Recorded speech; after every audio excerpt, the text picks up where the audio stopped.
Hoy en su sermón del viernes, Hazur Anwar Aidullah Ta'ala bin Nasr al-Aziz habló acerca de las batallas que ocurrieron durante el califato de Hazrat Umar Siddiq radhiyallahu ta'ala anhu, el segundo califa después del santo profeta Muhammad sallallahu alaihi wasallam. Hazur habló de la conquista de Damasco que tuvo lugar durante su califat. Después Hazur mencionó cómo los musulmanes conquistaron la zona de Fahl, que formaba parte del Imperio Romano en estas guerras defensivas. Se menciona algo interesante, que cuando durante de la batalla de Fahl, el mensajero por parte del Imperio Romano, pues antes de las batallas normalmente hubo esa interacción, ¿no? Un mensajero del Imperio Romano se fue para platicar con Abu Ubaidah, el líder del ejército de los musulmanes, y dice que cuando él entró en el campamento de los musulmanes, se sorprendió al ver que Hazrat Abu Ubaidah bin al-Jarrah, el líder de los musulmanes, era un hombre muy sencillo y vivía como los demás soldados, y esto era a comparación con los demás ejércitos, donde las personas con más autoridad vivían con más lujos, ¿no? Pero él encontró a Hazrat Abu Ubaidah como una persona muy sencilla, y esto le sorprendió. Pero bueno, Hazur después mencionó que Hazrat, después de la victoria en estas batallas, cuando Hazrat Umar fue informado de las victorias, él dio instrucciones para que las tierras quedaran bajo la custodia de sus propietarios. Pues los musulmanes siempre hacían justicia en estos momentos. Solo algunas tierras se utilizarían para la construcción de mezquitas. De lo contrario, los propietarios conservarían sus tierras y sus derechos. Hazur mencionó otra batalla, la batalla de Hims. Hazur mencionó que el tiempo era bastante frío, pues era una temporada de frío, y los romanos en estos días pensaron que los musulmanes no podrían luchar con ese clima. Los romanos tenían zapatos de cuero y los musulmanes solo zapatos normales. Y por lo tanto los romanos eligieron luchar solamente contra los musulmanes en los días más fríos posibles. Pero no obstante, fueron derrotados porque los musulmanes demostraron paciencia en estos días de dificultades. Hazur mencionó otras provincias conquistadas como la Sica, Qinasrin y Cesarea. Y Hazur mencionó en todos los lugares los musulmanes actuaron con justicia, en muchos casos dejando a la mayoría de la gente en sus propias casas y tierras, y solo aceptando una pequeña cantidad de impuestos por parte de ellos que se llamaba jizya. El pueblo o los pueblos apreciaban la justicia de los musulmanes y preferían su gobierno sobre los demás. En todas las batallas, Hazur mencionó, los comandantes escribían constantemente al califa para pedirle consejo sobre la situación y qué deben de hacer después. Al final del sermón, Hazur dirigió las oraciones fúnebres de varios miembros de la Jamaat: Khadija Sahiba, Malik Sultan, Rashid Khan Sahib, Abdul Qayyum Sahib y Daud Razak Yunus Sahib. Debemos de recordar todos ellos en nuestras oraciones también. Aparte del sermón del Califatul Masih, también quería hablar un poco acerca de algunos aspectos relacionados con la espiritualidad, y son consejos realmente que podemos adoptar en nuestras vidas diarias para poder seguir creciendo en nuestra relación con Allah.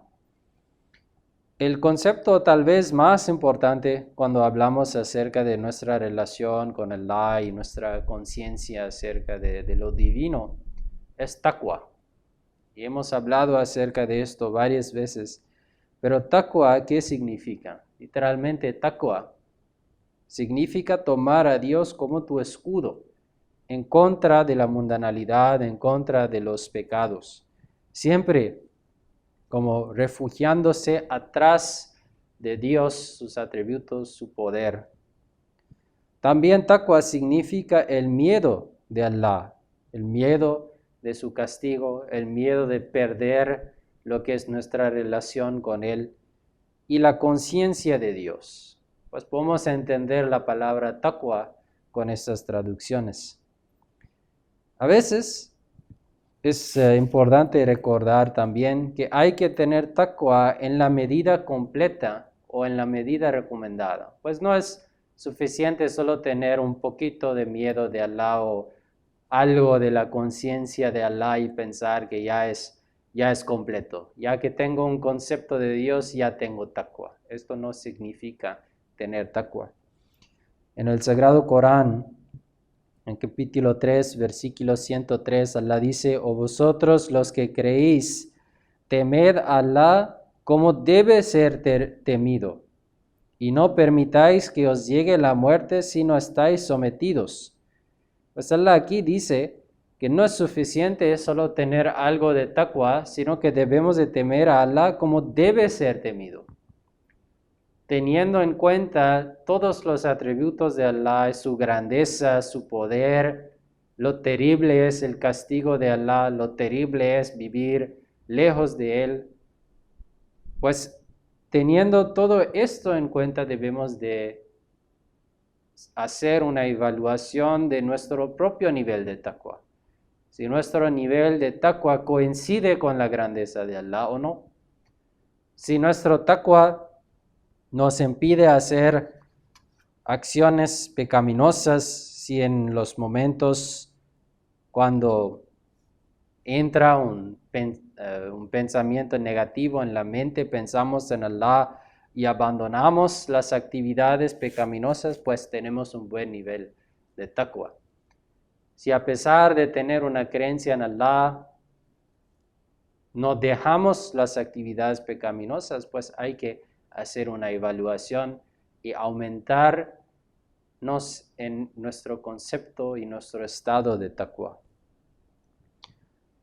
Otro aspecto importante para la espiritualidad es istighfar.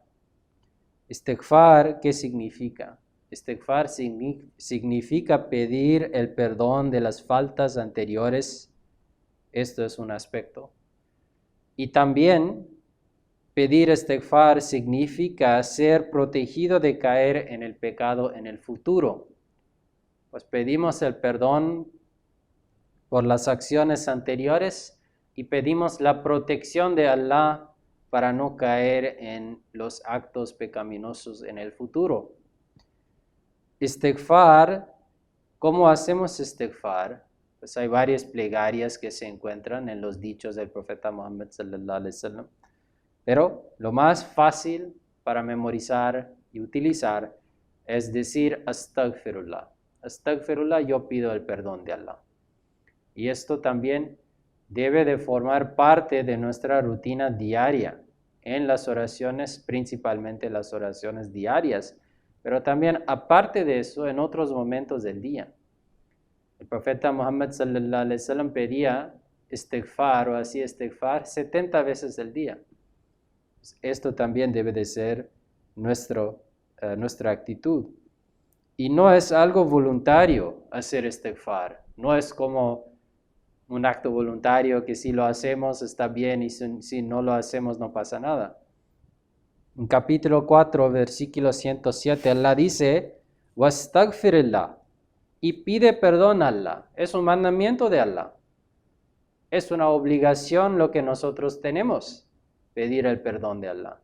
Si no lo hacemos, se considera una falta en nuestro acto, entre nuestros actos como musulmanes. Pues también debemos de dedicar tiempo cada día, de preferencia durante las oraciones diarias, pero también en otros momentos, para recordar a Allah y pedir su perdón por nuestras faltas anteriores y para ser protegidos de caer en algo incorrecto en el futuro. También debemos de recordar el concepto de jihad. Jihad significa hacer un esfuerzo, pero con todas las facultades que una persona tenga. En el Sagrado Corán, Allah habla acerca de las personas que hacen el jihad y la importancia de hacer este esfuerzo, sin lo cual una persona, Allah dice, no puede tener la esperanza de entrar en el paraíso.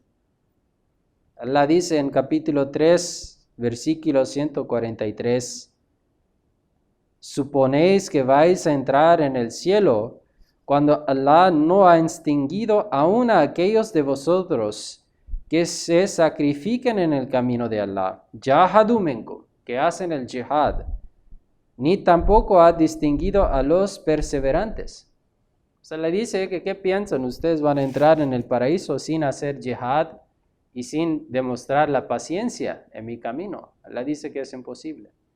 ¿Qué significa la jihad? Significa esforzarse contra el nafs, contra el yo interior, contra el parte de nuestro ser, lo que está atraído hacia las cosas mundanales. Esto es jihad.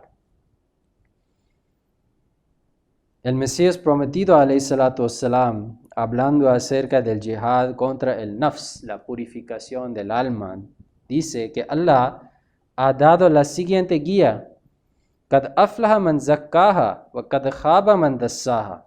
Es decir, que la persona que purifica su alma tendrá éxito, y la persona que entierra lo que es su naturaleza pura, esta persona va a ver la perdición. El Mesías prometido dice, en otras palabras, el que purifica su alma recibirá la salvación, y el arruinado es el que ha corrompido su alma. La palabra falhun, aquí aflaha, la victoria, significa literalmente en árabe separar. La palabra filaha significa cultivo en el contexto de la agricultura. Hay un tipo de cultivo también en la purificación del alma. El esfuerzo espiritual libera el alma del hombre de sus deficiencias y de su naturaleza endurecida para que pueda ser sembrada con la verdadera fe. Entonces el árbol de la fe se vuelve capaz de dar frutos. En las primeras etapas, dado que una persona justa se enfrenta a grandes adversidades y dificultades, la similitud con el cultivo es relevante en este contexto. Es decir, que una persona tiene que preparar su alma. Esto es su jihad. Como una persona prepara la tierra para cultivos, preparándolo, sembrando semillas, dando agua, protegiendo el cultivo, en la misma manera una persona tiene que tratar a su alma. Tiene que preparar la tierra, tiene que poner las semillas, tiene que proteger lo que es su alma, tiene que purificarlo. Y luego, solo después de este esfuerzo, puede tener la esperanza real de ver frutos de sus esfuerzos. Frutos en el sentido de dones espirituales. Otra cosa, lo que debemos de tener en cuenta, y como Allah mencionó en los versículos anteriores, es sabr. Sabr, que es la paciencia. ¿Qué es la paciencia? La paciencia es soportar las circunstancias difíciles sin dejar a Dios. Y el otro lado de esto es istiqama. Istiqama es mantenerse firme en el Islam y seguirlo con regularidad y diligencia.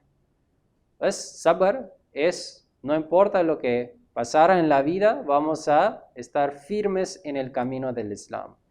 Y istiqamat es que una vez que hemos adoptado alguna acción, alguna virtud en el Islam, vamos a hacerlo regularmente. Pues no es hacer una buena acción una vez al año. Es que ya que hemos empezado a hacer una buena acción, hacerlo regularmente, lo más posible. El Mesías prometido, alayhi salatu wassalam, una vez dijo que al-istiqamatu fawqa al-kirama. El istiqama no es cualquier cosa. El istiqama, ser firme en las acciones y regulares en las acciones, las virtudes, es algo más elogiable que los milagros. Pues demostrarse firme y ser regular en hacer las acciones es algo más grande, más importante, más impresionante que los milagros. Pues siempre también para nosotros debemos de demostrar sabr, es decir, que no importa lo que pasara en nuestras vidas, no debemos de abandonar el camino del Islam. Y también demostrar istiqamat. Cuando ya hemos empezado alguna acción buena, tener la firme resolución, determinación que vamos a continuar con esta acción durante de nuestras vidas. Pues con estos puntos, inshallah, podemos mejorar nuestra relación con Allah.